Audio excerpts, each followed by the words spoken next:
Noah Hartley had always felt like he didn't quite fit in.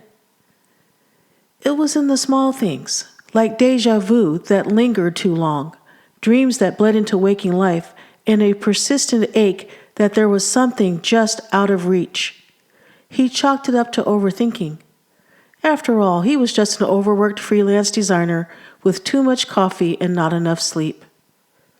That changed the night of the blackout. It wasn't supposed to be anything significant, a routine power cut during a late-night thunderstorm. But as the lights flickered and the hum of the city died, something inside Noah's apartment shifted. The air thickened. Time didn't so much stop as it hesitated, like reality was unsure whether to continue or rewind. Noah blinked, and suddenly he was standing in a room he didn't recognize. His hands, though, were familiar. So was the ring on his finger. He wasn't married. At least he didn't think he was.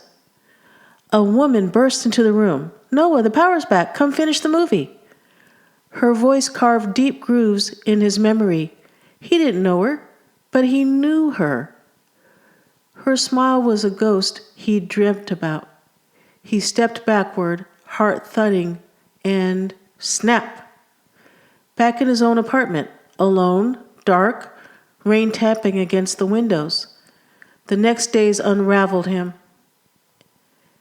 It started happening more.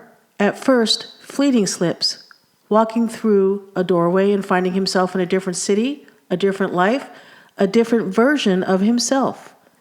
In one world, he was a tech mogul. In another, a firefighter with burn scars and a dog named Rex. In yet another, he was institutionalized, ranting about worlds inside worlds. Each return to his original life left him more fragmented. He started keeping a journal, though it was more like a war log. Details of alternate lives, emotional scars that didn't belong to this body, and questions without anchors. One phrase kept recurring from those alternate versions of himself. The Shatter effect. It wasn't a term he understood, but it was scrawled in almost every world, every notebook, sometimes even carved into wood or whispered in conversations he wasn't meant to hear. Eventually, in a version of Earth where the air shimmered faintly and machines whispered consciousness into dreams, he met her again.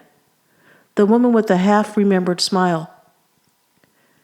"You're starting to wake up," she said, not unkindly. "The veil's thinning." "Why me?" Noah asked, voice brittled. "Why now?" "Because you're close to coherence. You're becoming aware of the self that spans across them all. Most live their lives within one thread. A few hear echoes. You're one of the first to merge." Noah stood there, trembling, watching his infinite lives ripple around him. Some were painful, some brilliant. All of them him. "But what does that mean?" She took his hand. "It means you're no longer a fragment. You are the sum." And with that, his perception fractured open. Not broken, expanded. He could feel them all now. The grief of a widower version of himself. The triumph of the one who cured cancer.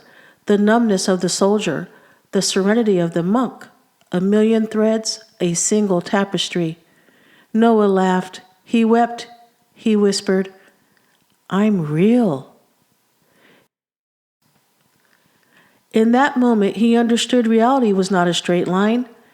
It was a sphere of possibilities, and his consciousness had begun to stretch around it, encompassing every variation. He wasn't just one man. He was the observer, the connector, the multiversal self. The old life, his job, his apartment, his coffee addiction, felt quaint now. Still dear, still his, but not the only truth. He would live them all. He already had. The Shatter effect wasn't a curse. It was awakening.